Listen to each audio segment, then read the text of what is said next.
founder of the Department of Jewish Art in Bar-Ilan University. She was heading it for many, many years until her retirement recently, and also the founder of the Art Judaica and the chief editor of this periodical for 12 years. Our next speaker is the successor of that. Okay, so, and of her books, I should mention two that already appeared. And for those of you who read Hebrew, they know them for sure. One is on the Torah case, on the TIG, especially in the Islamic communities. And the other one is on textiles of the synagogues, which I understand now is coming out in English by Littman in London, which is very good.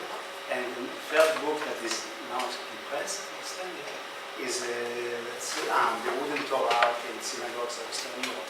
So Bracha is now into another world. So, okay, so she will speak to us on multiple meanings of the Bestiary in synagogue ceilings. A major problem is the research of the Bestiary paintings on synagogue ceilings is deciphering the meanings behind the images of the animal depicted. Those animals are arranged in a hierarchical composition, starting with the lower tier and ascending to the center of its apex, as in the case of Hodorov before us. Upon the northern and southern margins of the upper tier are depicted lions, eagles, hares, fish, birds, goats, dragons, geese, elephants, unicorns, etc. The animals are arranged in medallions, cartouches, or hunting and combat scenes. By way of introduction, I would like to suggest that the trigger for and the legitimization of the Bestiary paintings on synagogue ceilings are based on the emergence and distribution of a literary source, chapter of song, or in Hebrew, Berg Shira. Berg Shira contains 85 sections, in each of which elements of the creation praise God. From the 17th century onwards, this Kabbalistic text became widespread through manuscripts, sometimes with a Yiddish translation as here on our left, sometimes with colorful illuminations, but mainly in print, here exemplified on the right by the title pages of two 17th century editions from Venice and Mantua. Among those praising God in Berg Shira are all elements of the universe, except of human figures. Heaven with its celestial bodies, day and night, earth with vegetation, domestic animals, wild animals, and exotic ones. Of the animals mentioned in Berg Shira, some were not frequently seen in Eastern Europe, such as a camel, elephant, and you can see them here, and a unicorn. During the 18th century, Berg Shira greatly influenced the design of wooden Torah arcs and ceiling paintings as well. Many of these elements, whether literal or visual, are found their way onto the painted ceilings. In sum, by relying on Berg Shira, the painters and their authoritative supervisors were free to present almost any visual element of the universe.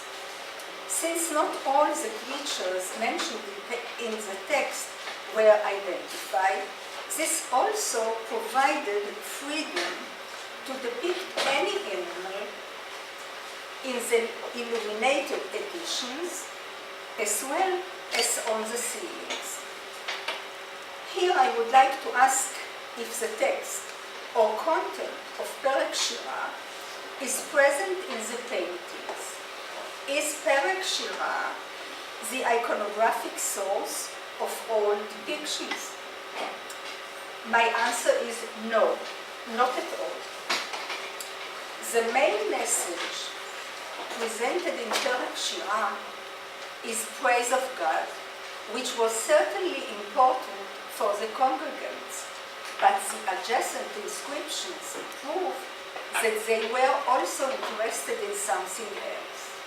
The inscriptions in the bands, dividing the segments and encircling the medallions, deal with the importance of prayer in the synagogue, moral sayings concerning charity and good behavior, as well as biblical and liturgical citations beseeching the help of God.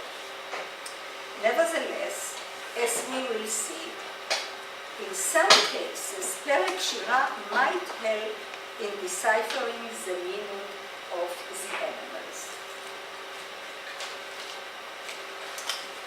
We now proceed to our main problem, the multiple meanings of the animals. To exemplify this problem, I would like to draw your attention to the elephant, which appears twice on the southern and northern panels of the central tier of the Chodorov ceiling.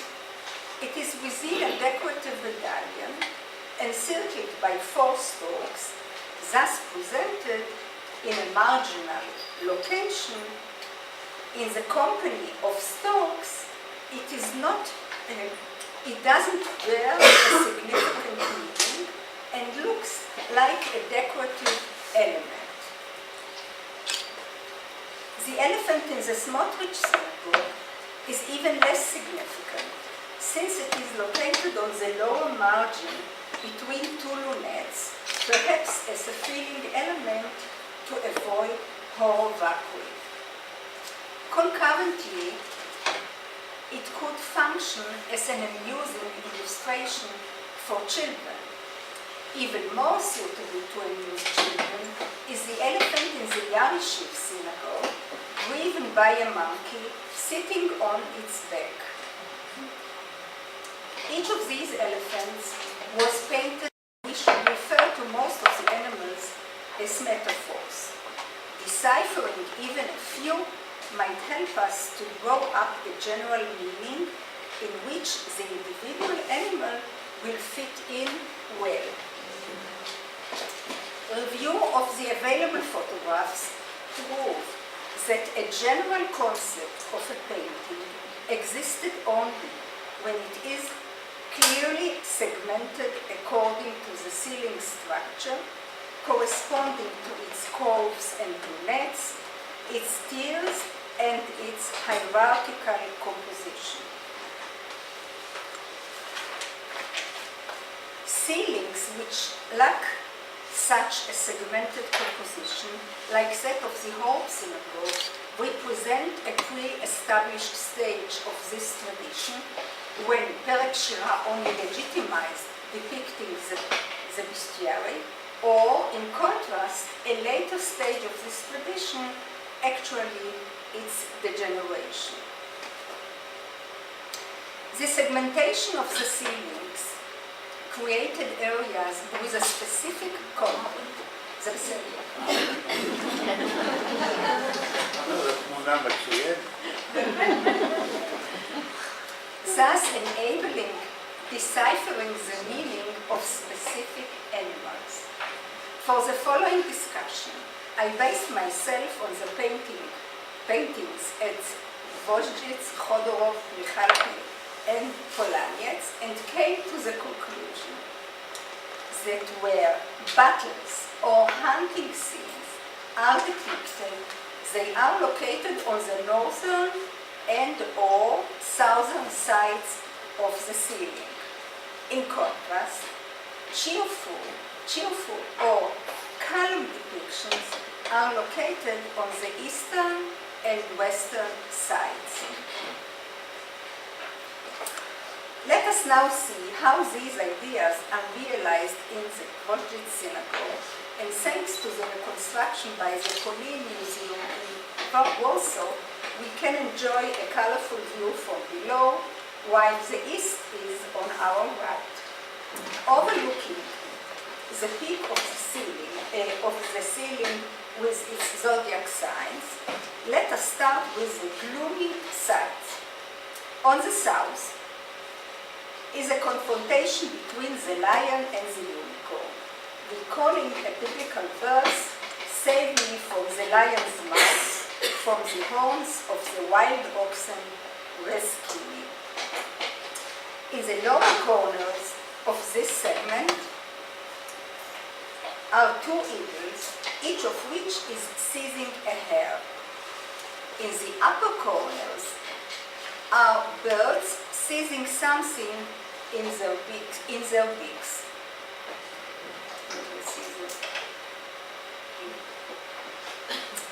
On the north, two legendary fierce animals fight each other, while the eagles in the lower corners are seizing a small bird, and storks in the upper corners have just snatched a fish.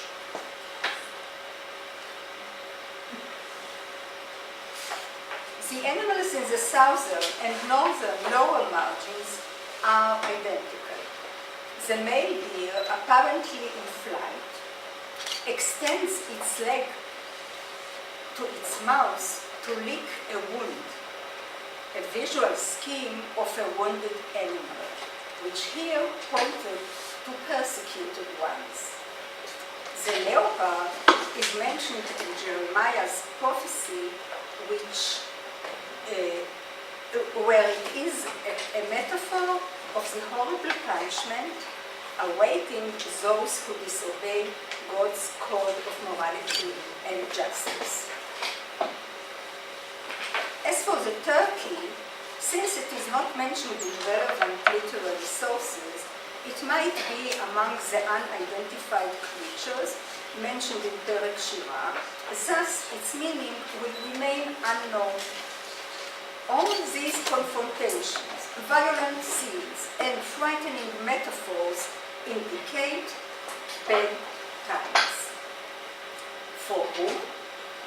For the persecuted Jews, represented by the three running hares and the three entangled fish in the medallions located in the west corners, to whom we will return. Now let's turn to the east and west, the sides with more pleasant scenes. Located above the Torah ark, the eastern segment is no doubt the most important. As such, it expresses values linked to the Torah. Thus, starting from above, the two tablets of the law are flanked by briefings representing the cherubim and depicted against a raised canopy. This combination of a lion's lower body with an eagle's upper body, the most common presentation of cherubim in European synagogues, needs no further explanation. What makes this presentation somewhat weird are the two roosters in the lower corners of this most prestigious location. But bearing in mind the Torah as the overall concept of this segment, the meaning of the roosters is quite clear, as they are the first to awake in the morning. For the synagogue congregants, it is the rooster who summons them to pray and study Torah, as noted in Perek Shira, where it plays a unique role. Unlike all the other elements, who are allotted just one sentence, the rooster's part includes an introduction, you can see it here, and 7 calls, 3 praise God, and 4, those marked in red on our left, are calling for Torah study.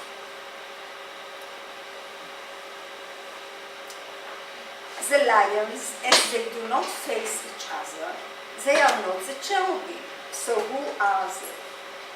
The lions too are linked with Torah study. The lion that is frequently mentioned in the Bible and in later literary sources is always a metaphor of strength. On the southern side, it is a metaphor of might and intense combat in the confrontation with the unicorn, as we have already seen. But here it is a metaphor of might and intensity of Torah study, as instructed in the Shulchan Aruch, the most widespread codification of Jewish law. The section Orach Hayim, which deals with laws relating to daily life, starts with one should strengthen himself like a lion to get up in the morning to serve his Creator. And what is that service? Prayer and Torah study. An additional metaphor of Torah study is depicted alongside the lions, where squirrels are cracking a nutshell. Inside the shell, they will find the nut, which symbolizes the Torah in literary sources such as Yalkut Shimoni. To complete our survey of the eastern side, let us turn to the pendentives flanking the central area. Here, in each segment, is depicted an elephant bearing a load on its back, both turning towards the center. This location of the elephants, beasts of burden, alongside the most important part of the ceiling, is quite surprising in view of the marginal location of the elephants at Chodorov, Smotrich, and Yarishim we have seen earlier. The explanation is made clear by the framed texts above the elephants. The right inscription, beginning with when the ark was set forward, is a text from Numbers 10:35, recited when the Torah scroll is taken out of the ark and moved to the bima for reading. Metaphorically, this action recreates the daily journey of the Ark of the Covenant when the children of Israel were wandering in the desert. The left inscription begins with when the ark rested, marking the end of that journey. It is marking the end of that journey. It is recited when the Torah scroll is returned to the Torah ark. Both inscriptions dealing with the Ark of the Covenant lead us to the biblical text describing the Levites carrying the ark during its voyage in the desert. As the artist of this painting was forbidden to depict the Levites, the human carriers of the ark, he replaced them with elephants, which appear in Jewish sources as beasts of burden, wise, and patient.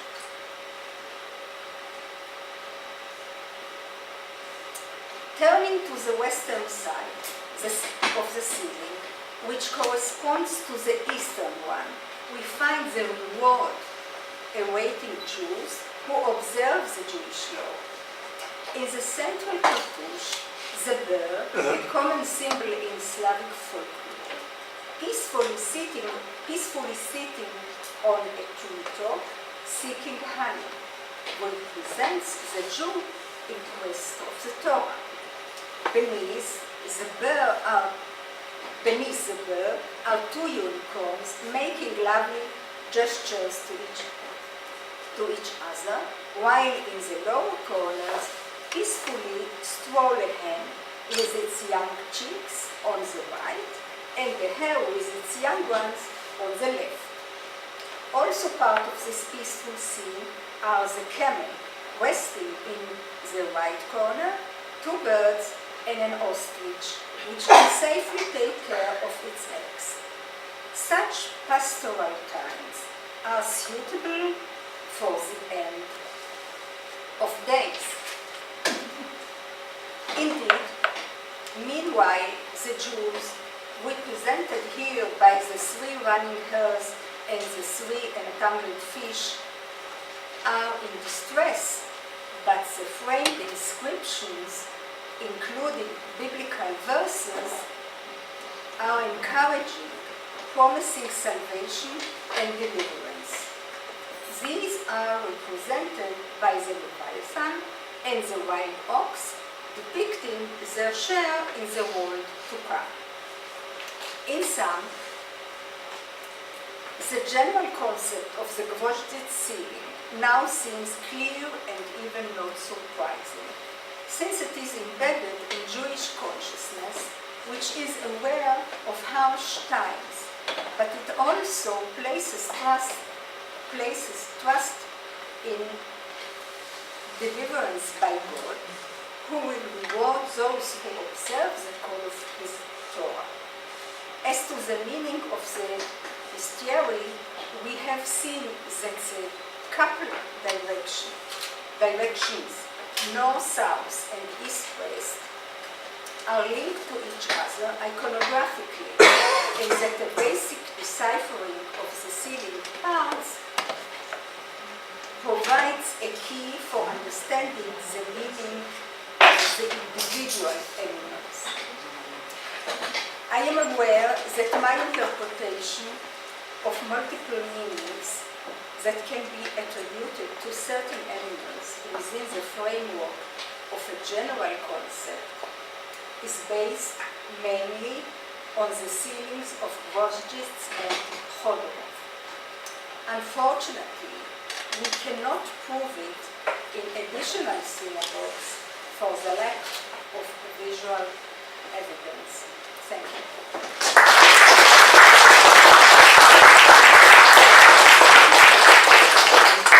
Thanks a lot. I'm sure there are many questions. Tom, you want to talk? No? Bracha, thank you very much for your presentation.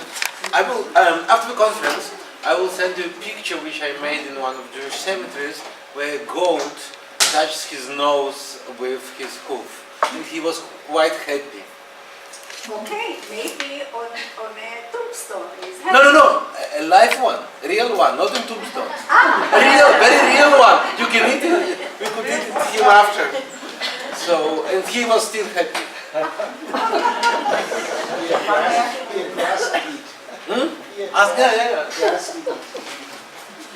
From where they copied the animals? That was no problem. They had a lot of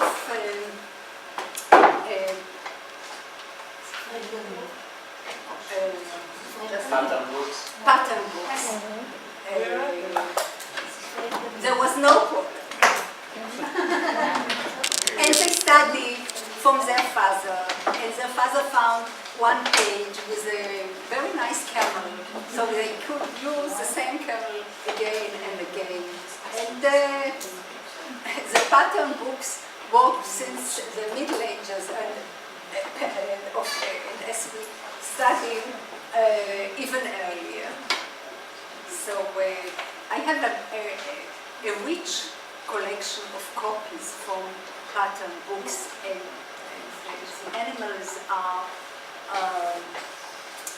well described, and they inspired the artists. In the palace of the Emperor of Vienna, Yes. there was a zoological a zoological garden, so they can arrive there. Yes, you're right. And he sent painters to describe those animals he had not in his zoo. You talk about Rudolf II, Yeah. I assume. Yes, of course. He was very important. 1741. Yes. No, the first museums Saint. were zoos. Yes. He's the first zoo in Europe. Yes.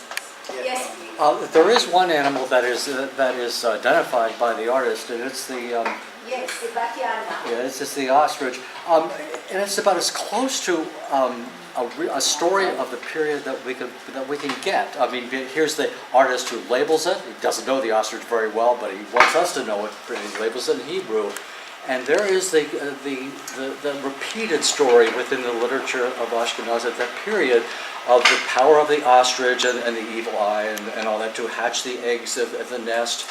I mean, there it is. I mean, it's about as close as we get to having that, and so I would emphasize that there.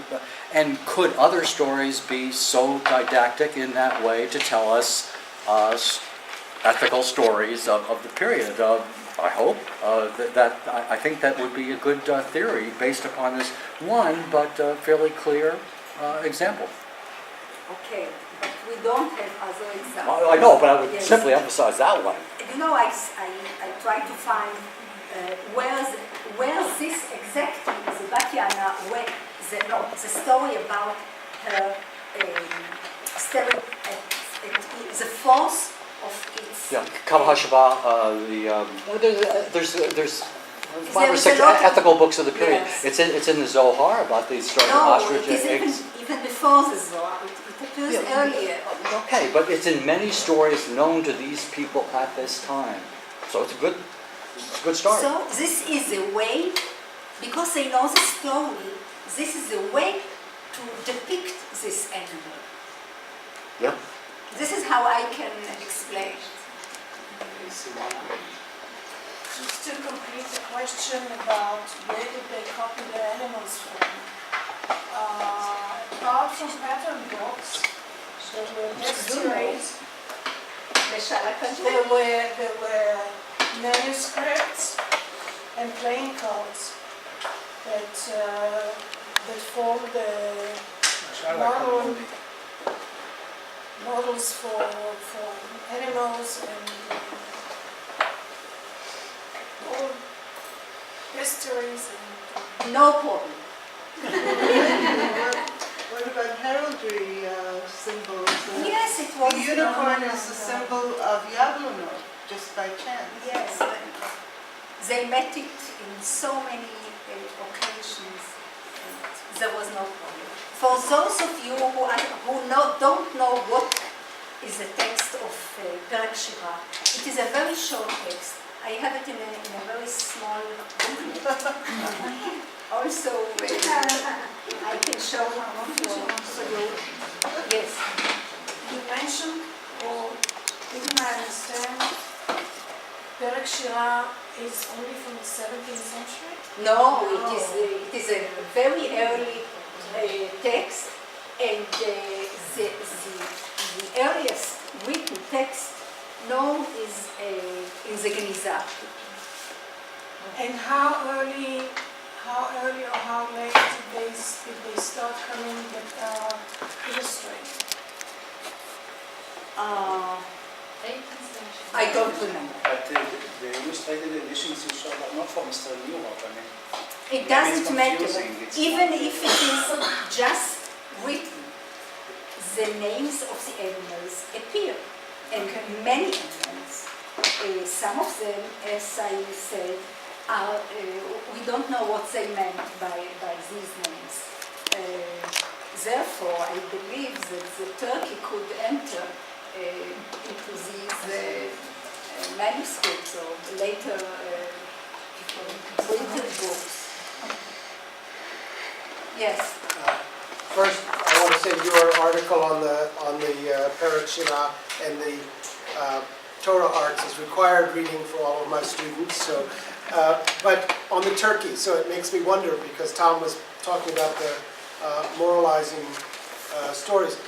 A little bit later than these paintings in America, where the turkey is ubiquitous, and Benjamin Franklin wanted it to be the national bird, not the eagle.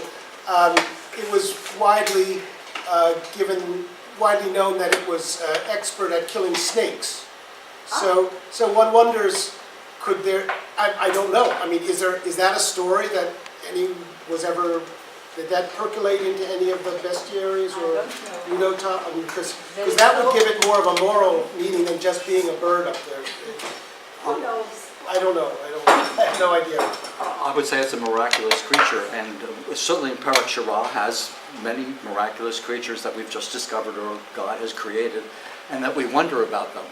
We see God's infinite majesty in these weird things, but that's a very good theme. So when we see unknown creatures, we praise God, because it's a scientific mode of research, but it's one that we don't do today very often. No, I'm trying to find the animals which we don't know what they are. Progiot, Rezifi, Tzia.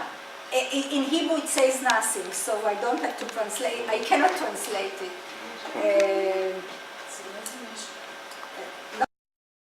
No, it's an animal. who know, את יודעת מה זה צייה? אני חושבת, זה נשר. נשר? אוקיי. מה זה רציפי? לא, אוקיי. Thank you. More questions? Thank you. I hope you will agree with me. With